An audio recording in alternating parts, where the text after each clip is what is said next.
Hi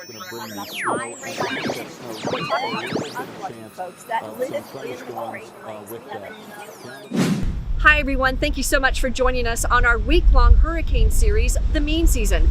Today we're going to tackle some tips you may or may not know that could help you stay better prepared for this year and keep you ahead of the storm. Humans hate uncertainty. We have to know what's going on, when it's going to happen, and we want to know now. Predicting a hurricane's future is something we can't control, but we can control how well we prepare for them. Lesson 1. Wind isn't the major player, though it does grab the headlines. Freshwater flooding is the #1 killer of all hurricane hazards, including the storm surge. Oftentimes, that can lead to people under-preparing for a storm that causes major inland flooding. Hurricane Florence's rains were a catastrophic event for inland North and South Carolina. Yet Hurricane Michael left calling cards 500 miles away from Florida's Panhandle landfall. That included tens of thousands of people without power for weeks. Remember, a tropical storm has a long arm, and its strong winds and tropical rains don't stop at the beach. Lesson 2. Intensity forecasts are a distant second to forecast tracks. According to NASA, hurricane forecast tracks have improved by as much as 30% in just the last 10 years, and that forecast path verifies about 70% of the time. However, intensity forecasts, especially rapidly intensifying hurricanes, is much less accurate. Intensity forecasts have only improved less than 1% a year in the Atlantic Basin since the mid-1980s. The percentage is a little higher in the Pacific Ocean, but not by much. Hurricane Michael was a storm that rapidly intensified. That means Michael's hurricane winds increased by at least 35 miles an hour in a 24-hour period. Computer models hinted 2 to 3 days before Michael's landfall that it would likely become a major hurricane, but very few projections saw Michael becoming a Category 4 or 5 storm. Lesson 3. Don't let hurricane categories dictate your action plan. The Saffir-Simpson Hurricane Wind Scale is the benchmark in identifying a storm's intensity. The scale allows the Hurricane Center to rate the potential extent of damage based on a hurricane's maximum sustained winds. But the scale is so ingrained in our society that it's often used as a method of motivation, and that can be dangerous. Research shows that residents will often stay for a Category 3 hurricane and only evacuate for a Category 4 or 5.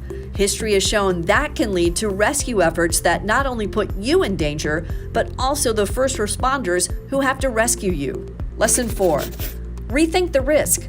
Time has shown over and over again that hurricane victims are often not prepared for the storm's magnitude because they never thought an event so severe would happen during their lifetime.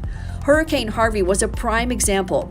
Before Harvey hit, more than 80% of Harris County buildings in Texas lacked flood insurance, and 3/4 of the homes that flooded during Harvey were outside the floodplains.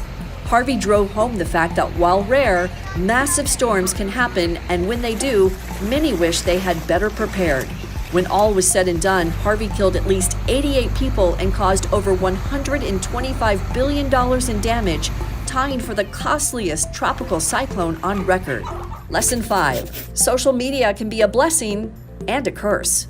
During a weather catastrophe, social media can be the fastest way to get the word out about what's going on and where. Breaking weather will quickly trend on social media, which can help people that are in a storm's path.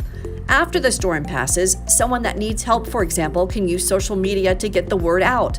Volunteers who track social media are then able to dispatch volunteers to help with boats and rescues. The volunteers are often able to head straight to the disaster zone, which leads to faster response times.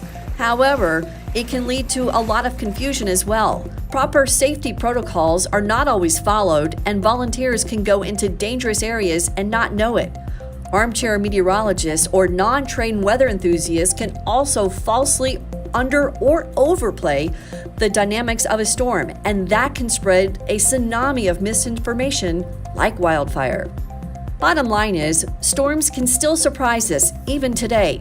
They can shatter records, make history, and even defy climatology. Preparing for the unexpected is what will likely keep you ahead of the storm. We hope you enjoyed our week-long hurricane series, The Mean Season, and hopefully offered some insights to get you better prepared for this 2019 hurricane season. Remember, Mother Nature is always unpredictable, powerful, and oftentimes intimidating. It just takes one storm to change your life in an instant. Hopefully, we'll all be prepared to stay ahead of the storms this year. On special assignment in Cocoa Beach, Florida, I'm meteorologist Leslie Hudson reporting for MyRadar.